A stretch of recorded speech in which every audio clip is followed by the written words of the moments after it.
Chào các bạn, hôm nay mình sẽ hướng dẫn các bạn một cái cách để tiếp tục xác định và làm cái ban cho cái iPhone 6 nó bị cái lỗi là cái cảm biến tiệm cận. Khi chúng ta thực hiện cái cuộc gọi á, cái màn hình nó không có tắt các bạn ha, thì cái cảm biến này người ta còn gọi là cảm biến tiệm cận hoặc là cảm biến gần. Thì một người khách họ đưa vào một cái máy vào, họ nói là khi họ thực hiện cuộc gọi á, cái màn hình nó không có tắt thì nó gây ra thứ nhất là nóng lỗ tai, thứ hai là cái cảm ứng nó chạm lung tung rất là khó chịu, đúng không? Các bạn sẽ thử bằng cách các bạn sẽ gọi 900, thì sau đó các bạn lấy cái tay các bạn quơ nhẹ lên cái phần phía trên màn hình, các bạn thấy không, màn hình nó không có tắt.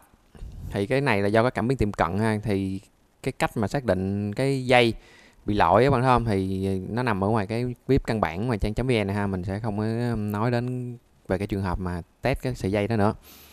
Rồi thì một cái cách để thử nữa là rất là tiện lợi cho các bạn khi trong lúc các bạn làm á, không có cần phải bỏ sim vào ha. Tại khi mà chúng ta làm á, chúng ta chỉ việc thu âm một cái đoạn ngắn, thấy không? Sau đó chúng ta sẽ phát ra, thì mặc định nó sẽ phát ra cái loa ngoài các bạn ha, thì nhưng mà các bạn nhấn lên cái biểu tượng cái loa ở trên cái đầu á, thì nó sẽ phát ra cái loa trong, và khi nó phát cái loa trong thì cái cảm biến tiệm cận nó cũng sẽ được active lên, và các bạn đưa cái tay vào ở một cái máy ok thì nó sẽ tắt ha. Nếu mà các bạn làm nó tắt được ok, có nghĩa là cái máy chúng ta đã ok rồi, không cần phải bỏ sim để test, rất là tốn thời gian trong quá trình sửa chữa, đúng không? Rồi thì bây giờ cái cảm biến tiệm cận này là cảm biến gì và bắt đầu từ đâu? Hôm nay mình sẽ hướng dẫn các bạn một cái cách để xác định một cái ban ha. Đó là các bạn sẽ dựa vào một cái main mẫu, thì chúng ta sẽ lấy một cái main, đó là cái main iCloud đi các bạn ha. Rồi như các bạn cũng biết đúng không, cái cảm biến tiệm cận và cảm biến ánh sáng thì nó sẽ nằm trên cái sợi dây này. Từ cái sợi dây này nó sẽ đưa xuống cái socket, và cái socket này các bạn sẽ xác định được cái socket này nó sẽ gắn lên đâu trên cái main, thì chính là cái socket đó, một trong những cái chân, sẽ có những cái chân trên socket đó nó sẽ quản lý cái phần cảm biến tiệm cận, các bạn thấy không? Và chúng ta dựa vào đó để chúng ta biết được là cái cảm biến tiệm cận là nó do cái socket nào điều khiển và từ đâu nó đi đâu. Đây là cái cách học ngược mà mình chia sẻ với các bạn, rất là đơn giản đúng không? Một người không biết gì cũng có thể làm sửa điện thoại được sau khi xem những cái video clip của mình chia sẻ. Đó các bạn thấy không, nó sẽ gắn vào socket đó, thì các bạn sẽ tháo socket nó lên,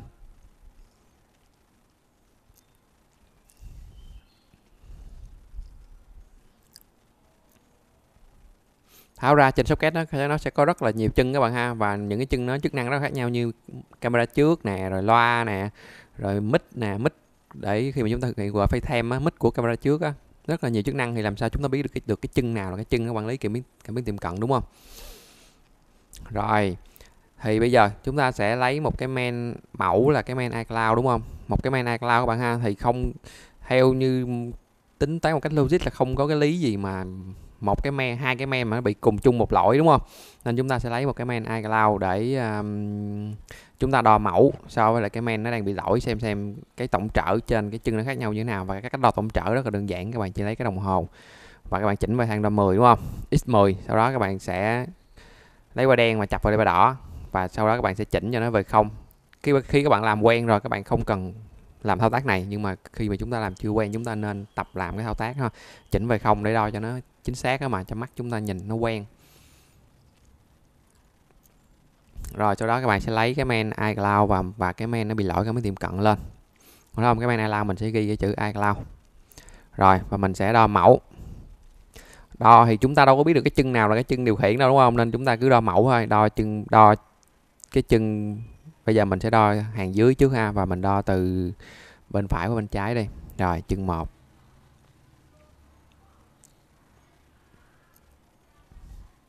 đúng không? Nhiều khi mình đo thì thấy kim không nhúc nhích gì hết, tiếp tục đo main mẫu, kim không nhúc nhích gì hết thì thôi kệ, tiếp tục đo qua chân thứ hai lên, rồi đo qua main kia lên chân thứ hai lên, rồi nó sai lệch một chút xíu không sao các bạn ha.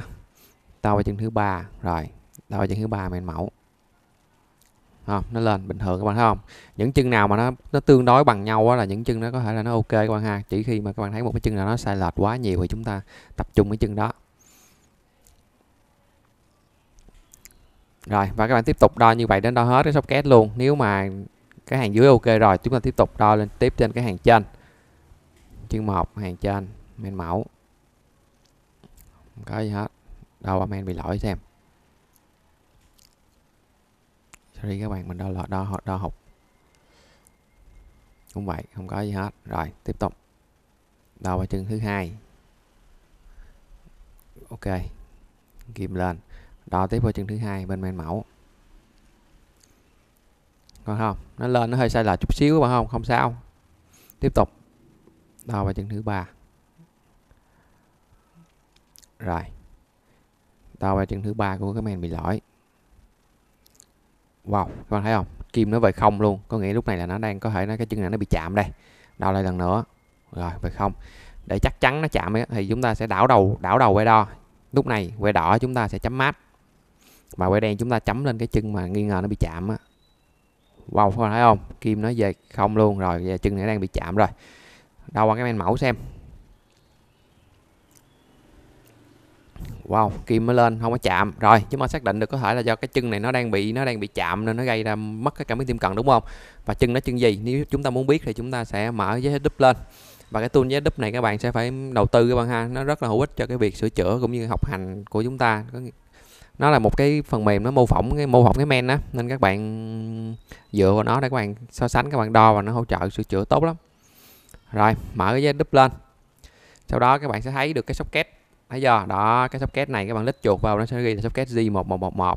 Các bạn phóng to cái socket này ra và chúng ta sẽ nhấn vào cái chân thứ ba từ phải qua trái mà hàng ở trên để chúng ta xem cái chân đó là chân gì mà nó bị chạm. Nhấn vào. Ok, các bạn thấy không? Các bạn để ý ha, các bạn để ý cái chữ BROX đúng không? Proximity, nó viết tắt của chữ Proximity Sensor các bạn, là cảm biến tiệm cận á. Rồi các bạn sẽ thấy cái chân này nó sẽ đi qua những cái con tụ. Phóng to cái mặt dưới lên nữa. Ok, nó sẽ đi qua tiếp những cái con tụ và đi thẳng vào IC nguồn, có nghĩa là cái chân này là cái chân 3V và IC nguồn nó cấp lên cho cái cảm biến tiệm cận ha. Và trên cái đường đi nó sẽ đi qua những con tụ lọc này nè, thì có một trong những cái con tụ lọc này hoặc là IC nguồn nó chạm nên nó gây ra không có áp cấp lên cho cái cảm biến tiệm cận và cảm biến tiệm cận không hoạt động được.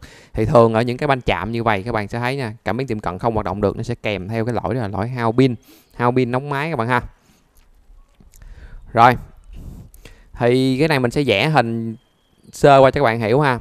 Đây từ không coi IC nguồn, một cái chân của IC nguồn. IC nguồn là nó nhận áp của VBAT, có nghĩa là nhận áp của viên pin đó, sau đó nó sẽ tách ra rất là nhiều áp. Thì ở đây thì mình chỉ cô động vào một cái áp, là áp 3V nó cấp ra cho cái cảm biến, đúng không? Và trên cái đường cấp cho nó sẽ sử dụng rất là nhiều cái con tụ để nó lọc cái nguồn này cho ổn định các bạn ha, đúng không? Và một trong những cái con tụ này nó bị chạm nên nó gây ra là nóng máy, hao pin và cảm biến tiệm cận không được. Rồi đây là trường hợp thứ nhất các bạn ha, là cảm biến tiệm cận không được kèm theo nóng máy, hao pin. Còn trường hợp thứ hai nữa là cảm biến tiệm cận không được mà máy không có nóng, không có gì hết, máy bình thường, không nóng không hao pin, đúng không?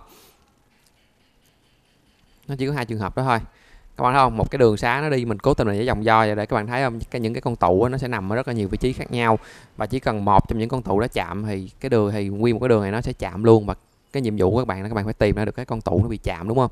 Thì làm sao để biết được con tụ nào nó chạm? Thật sự là không thể biết được cái con tụ nó chạm ở trên cái men các bạn ha, các bạn không có đo được đâu, tại vì khi mà một con tụ nó chạm rồi á, là nguyên một đường nó chạm luôn. Các bạn đo là đo cả đường nó chạm, thì các bạn chỉ việc gỡ bỏ dần thôi. Thì theo kinh nghiệm á, những cái con tụ nào nó nằm gần cái socket trước thì nó sẽ chạm trước, đúng không? Giống như thằng lính nào mà đi ra trận trước thì thằng nó chết trước, chúng ta sẽ bẻ bỏ con tụ đó. Nếu mà vẫn không được, chúng ta tiếp tục bẻ bỏ con tụ khác. Mình ví dụ như cái con tụ này nó chạm đi các bạn thấy không? Đó, thì cái áp nó chạy xuống mát rồi, nó chạy theo đường, nó chạy xuống mát các bạn thấy không, chứ nó đâu có chạy lên được cái cảm biến tiệm cận đâu. Đó, nên nó cứ gây ra nóng máy suốt. Tiếp tục chúng ta bẻ con tụ thứ hai vẫn không hết chạm, và đến khi các bạn bẻ đúng cái con tụ nó bị chạm thì lúc này cái men nó mới hết chạm các bạn ha. Và chúng ta phải thực hiện, chúng ta bẻ dần, bẻ một con xong rồi đo, bẻ một con xong rồi đo lại, bẻ một con xong rồi đo lại ha. Rồi thì mình sẽ demo cho các bạn xem cái cách để bẻ tụ trên cái đường này, đúng không? Thì trên cái socket này các bạn thấy nó sẽ có một cái lớp keo mỏng nó che những cái con tụ ở dưới á, thì chúng ta sẽ bẻ.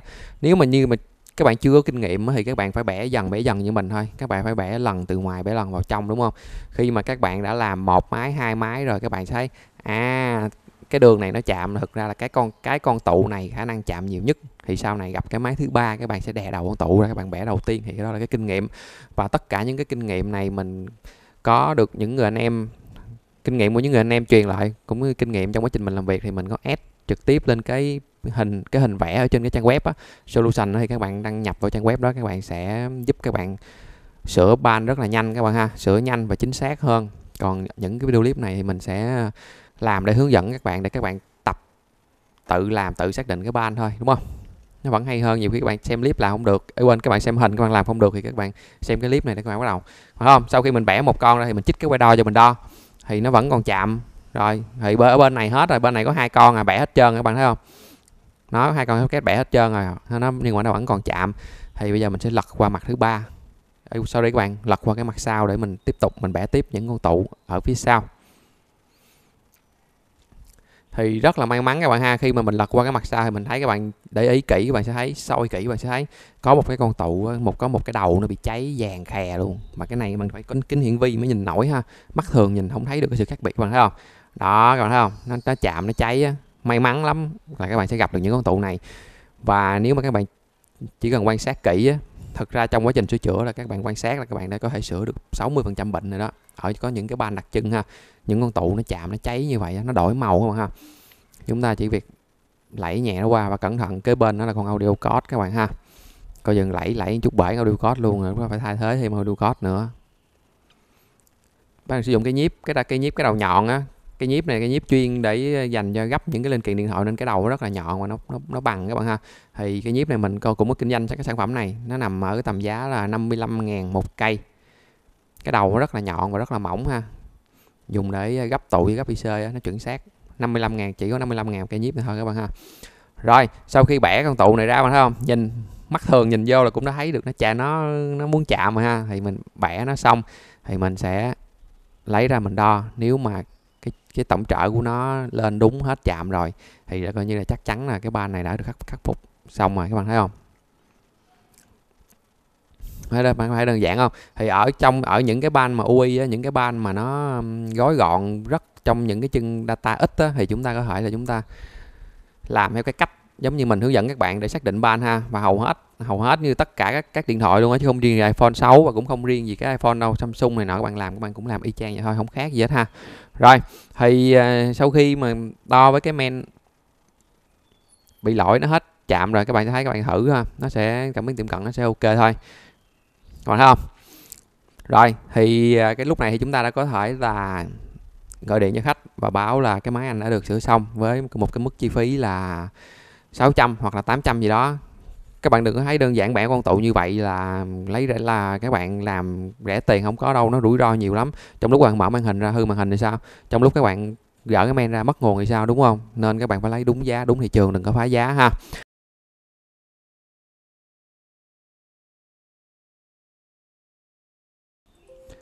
Rồi sau khi đã xác định được làm được một ban và đã có thu nhập rồi, đúng không, chúng ta sẽ tỏ ra nguy hiểm hơn chút xíu ha, bằng cách chúng ta sẽ xem xét xem không lẽ ở những cái ban mà chúng ta đo nó không có chạm thì chúng ta không biết làm, đúng không?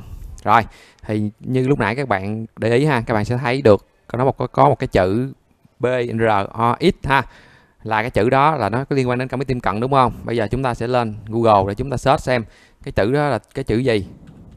Okay, cảm biến, mình cũng search bằng tiếng Anh này, các bạn thấy không? Tiệm cận, viết thêm cái từ khóa mới nãy nữa coi, nó sẽ ra, các bạn thấy không? Cảm biến tiệm cận proximity sensor, các bạn thấy chưa? Đây cảm biến tiệm cận là viết tắt của cái chữ này ha, BROX là viết tắt của chữ proximity sensor. Rồi thì bây giờ chúng ta sẽ mở cái hàng yes double lên, chúng ta thấy đây G 1111 đúng không? Rồi sau đó chúng ta sẽ tiếp tục mở hàng Blackfix lên và chúng ta sẽ search với từ khóa là G 1111 để chúng ta xem cái socket đó nó cảm biến tiệm cận nó là gồm những cái gì. Thì các bạn nhớ ha, một cái từ BROX đúng không, để chúng ta xem nó có bao nhiêu chân để quản lý cái phần đó. Đây, một chân, còn thấy không, nó nằm ở chân 23, hai chân nó nằm ở chân 25, ok ha, ba chân nó nằm ở chân 26,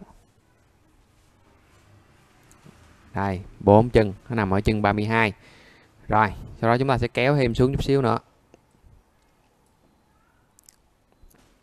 bạn thấy không, đây Apple, cái Sima Apple nó làm rất là tinh tế, bạn thấy không, nó cho chúng ta biết những cái đường này là liên quan đến cảm biến tiệm cận nè, còn ALS là viết tắt của chữ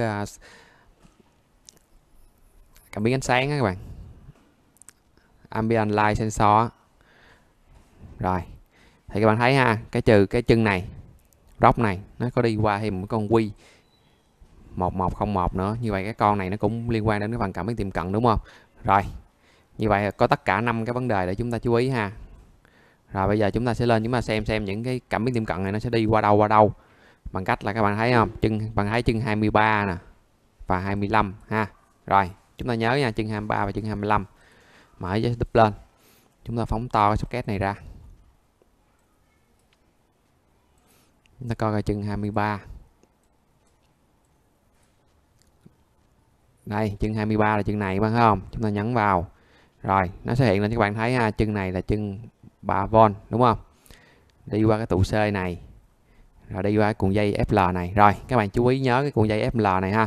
Tại vì những cái cuộn dây FL này nè là chính là những cái điểm mà khi rất là nó dễ bị đứt các bạn. Ở những cái ban mà chúng ta gặp lỗi mà chúng ta đo mà mất trở cho socket á, thường á là nó đứt những cái cuộn dây FL hoặc là bung những cuộn dây FL này không ha. Rồi chúng ta tiếp tục chúng ta nhấn vào cái chân này để chúng ta xem nó đi qua đâu. Đúng không? Cái chân này nó sẽ đi qua cuộn dây FL này và nó sẽ đi qua những cái tụ điện này và nó đi thẳng vào IC nguồn. Rồi, có nghĩa là IC nguồn nó sẽ cấp cái áp đi qua những con tụ này, sau đó nó sẽ đi qua những cái cuộn dây này. Thì cái cuộn dây FL này ha, nó sẽ cấp, các bạn thấy không, ALS nó sẽ sử dụng chung cái áp 3V này để nó cấp cho cảm biến ánh sáng, nhưng mà ở đây là chúng ta đang quan tâm đến cảm biến tiệm cận đúng không? Rồi nó sẽ qua cuộn dây FL này để cấp cho cảm biến tiệm cận. Rồi một chân đi vô IC nguồn ha. Tiếp tục chúng ta qua chân 25. Chân 25 nó sẽ đi qua cái tụ này và nó đi qua cuộn dây này và nó đi thẳng vô con cảm ứng. Ok, vậy như vậy là chúng ta để ý ha, con cảm ứng này nó có liên quan đến cảm biến tiệm cận. Rồi tiếp tục chúng ta qua đây chúng ta xem chân 30, chân 26 và chân 32. Ok, chân 26 đây, chân 26 còn thấy không, nó đi qua cái tụ này, sau đó nó sẽ đi qua cái tụ này và từ cái tụ này nó bắt đầu đi qua con điện trở và từ con điện trở nó tiếp tục đi vô đây. Rồi như vậy là có hai chân nó đi vô con IC cảm ứng này ha. Rồi tiếp tục chúng ta vào chân 32. Cái chân 32 này chính là cái chân mà lúc đầu tiên chúng ta làm nó bị chạm, các bạn thấy không? Đó, nó sẽ đi qua cái con tụ này và đi thẳng vào IC nguồn luôn. Đây, các bạn thấy không? Chính là lúc đầu tiên là do cái chân này nó bị chạm nè, mà nó gây ra là cái cảm biến tiệm cận không có được, cộng với lại hao pin. Thì chúng ta để ý ha, ở đây nó sẽ có tất cả là hai cái đường áp, là một là cái đường áp này đúng không, và hai là cái đường áp này đúng không, hai đường áp 3V nè. Có nghĩa là nếu mà các bạn đo cái đường nào nó bị chạm thì các bạn chỉ việc cách ly những cái con tụ trên cái đường đó cho đến khi nó hết chạm thôi. Nếu như các bạn cách ly bỏ tụ này đi đúng không, mà vẫn còn chạm thì chúng ta nhấn vào đây, tiếp tục chúng ta bỏ luôn tụ này, bỏ tụ này, bỏ tụ này luôn, bỏ luôn tụ này luôn, mà nó vẫn còn chạm thì lúc đó xác định là có thể con IC nguồn nó chạm rồi, phải thay thế IC nguồn. Nên ở một cái ban nó có rất là nhiều cái lý do nó xảy ra, các bạn thấy không? Nên chúng ta phải đo đạc chúng ta mới biết. Nhưng ở cái video clip mình cố tình mình làm cho các bạn đơn giản, các bạn dễ hiểu bằng cách là những cái ban thực tế á, mình thấy những cái ban đơn giản mình quay cái clip thực tế để các bạn dễ hiểu hơn, các bạn tự tin hơn để các bạn làm. Ở thực tế nó nhiều khi nó không phải đơn giản giống vậy đúng không, đôi khi phải làm đến IC nguồn á. Nên các bạn đừng có mà thấy mà cái clip đơn giản mà các bạn nghĩ đơn giản, mà các bạn, nhất là những người khách hàng á, họ nghĩ rất là đơn giản nên họ cứ nghĩ là cái công việc này chắc là làm nó chi phí nó thấp các bạn ha. Nhưng mà họ đâu có biết được cái rủi ro của một cái kỹ thuật viên sửa điện thoại đâu, rủi ro cao lắm. Đôi khi vừa mở cái máy ra một cái mất nguồn đúng không, lúc đó hả, khách nó chửi vô đầu chúng ta chứ nó đâu có, khách hàng họ đâu có hiểu là ai mà muốn mất nguồn đâu, ai mà chẳng muốn mà sửa được để kiếm thêm cái thu nhập, chứ ai mà muốn mất nguồn, ai mà muốn mà đền cái máy, đúng không các bạn ha. Rồi nên các bạn phải lấy đúng giá ha, đúng giá đúng cái tiền công của mình. Tại vì thứ nhất là cái chi phí của các bạn bỏ tiền ra học, cái chi phí của các bạn đầu tư trang thiết bị đúng không, và cái chi phí để bù đắp cho những cái máy mà các bạn xui rủi các bạn mất nguồn á, nên các bạn phải biết cân đối những cái chi phí đó ra. Rồi thì các bạn để ý những cái cuộn dây ha, những cái cuộn dây FL đây, một cuộn nè, hai cuộn nè, ba cuộn nè. Thì chính khi mà các bạn đo tổng trở á, đôi khi các bạn đo tổng trở đo tại đây mà các bạn đo mà nó bị mất trở đúng không, Sau đó các bạn cạo keo các bạn đo tại đây mà nó có chở thì chứng tỏ đó là cái cuộn dây này nó bị bung, bị đứt rồi. Chúng ta việc tháo dây ra và chúng ta len một chiều ở đây để kết nối cái điểm này với điểm này lại là ok ha. Rồi thì cuối cùng nữa là có thêm một cái ban về cái cảm biến tiệm cận của cái iPhone 6 này nữa, các bạn để ý ha. Nó sẽ có thêm một cái con này là con Wi1101 các bạn ha. Cái con này nè, đúng không? Nó nhận cái chân này nè để khi sao? Để khi mà cái cảm biến tiệm cận mà nó active lên nó sẽ truyền một cái tín hiệu, đúng không? Nó sẽ truyền một cái tín hiệu BGN LED, nó sẽ lên socket, nó nằm ở chân này nè các bạn. Đây nè các bạn thấy không? Đó, các bạn thấy không? Đưa vô đây nó truyền một cái tín hiệu vô đây để nó đồng bộ với cái con mà điều khiển cái cảm ứng á. Này các bạn sẽ thấy nè, nó sẽ đưa về cái chân con 6 chân đồng bộ cảm ứng các bạn ha. Đó, để khi mà cảm biến tiệm cận mà bật lên cái thì nó sẽ truyền vô con này truyền qua cảm ứng, nói là cảm biến tiệm cận đang hoạt động đó, cảm ứng mày không có được ăn nữa nha. Nên khi mà màn hình nó tắt xuống á, các bạn cảm ứng nó không có ăn nữa nên nó không có bị chạm cảm ứng nữa các bạn ha. Nên khi chúng ta nghe điện thoại nó không có lung tung. Rồi, nên đôi lúc mà các bạn ở những cái ban mà các bạn làm, các bạn đo những cái đường này nè, đúng không? Các bạn đo trên cái socket á, các bạn đo ok hết, đúng không? Đo socket ok hết luôn mà tại sao mà cảm biến tiệm cận vẫn không được thì lúc đó chúng ta sẽ tiếp tục, có nghĩa là đường xá đã ok rồi mà tại sao xe vẫn không chạy, đúng không? Có thể là do chiếc xe này nó hết xăng hoặc là cái xe này bể bánh, chúng ta sẽ thử nó thay thế nó rồi, đúng không? Và nếu mà vẫn không được nữa thì nó vẫn còn một cái chiếc xe ở đây mà, đúng không? Con cảm ứng này nè, thì hầu như cái trường hợp mình làm á, mình chưa gặp cái con cảm ứng này nó hư gây ra cảm biến tiệm cận lỗi các bạn ha. Mình chỉ gặp khi là ở những cái máy mà sửa cảm ứng á, ở những nên nó cái con này đóng chân chưa ăn hoặc là bị chạm thôi nó mới bị thôi, chứ ngoài ra ở một cái máy zin nó không bao giờ bị đến đây đó. Các bạn làm đến cái con Wi này là hết rồi ha. Rồi mình sẽ vẽ ra giấy để diễn giải thêm một chút xíu nữa cho các bạn dễ hiểu hơn ha. Đơn giản hóa cái vấn đề. Thì ở một cái ban đó chúng ta sẽ quan tâm, thường chúng ta sẽ quan tâm đến những cái chân mà nó có qua cái cuộn dây á. Tại vì chỉ có những cái chân mà nó có qua cuộn dây á thì chúng ta mới, nó bị lỗi chúng ta mới xử lý được bạn ha. Còn những cái chân mà nó đi thẳng á, ví dụ như nó đứt mà nó đi thẳng vô không có cái điểm gì để cho chúng ta câu á, thường thì chúng ta cũng phải bó tay thôi bạn ha. Trường hợp nào mà cái con IC đó nó đơn giản thì chúng ta dỡ con IC lên để chúng ta câu trực tiếp qua, đúng không? Rồi ở đây thì mình sẽ demo thử ra. Thì ở từ IC cảm ứng, đúng không? Nó sẽ đi qua một cái chân, nó sẽ qua một cái cuộn dây, và đây là từ một con IC nguồn, nó sẽ cấp nguồn cho cái cảm biến tiệm cận, nó sẽ đi qua cuộn dây, đúng không? Thì các bạn chỉ việc đo tổng trở tại cái đỉnh của socket, đúng không? Các bạn đo tổng trở, nếu như mà cái đỉnh của socket là quay đen chúng ta chấm mát, quay đỏ chúng ta đo tại đỉnh socket mà các bạn thấy nó không có tổng trở, đúng không? Nó không có tổng trở thì chúng ta tiếp tục chúng ta đo qua cái phần cuộn dây bên này. Thì cái cuộn dây nó có hai chân mà, đúng không? Một cái chân từ IC nguồn đi qua và một cái chân từ cái cuộn dây đi thẳng vô socket. Đó, đây là một cái cuộn dây trên cái main, nó sẽ giống vậy các bạn ha. Đó, nó sẽ nối hai cái điểm lại với nhau. Rồi, chúng đo là phải đo tại đỉnh của socket các bạn ha, đo tại đỉnh của socket, mất trở.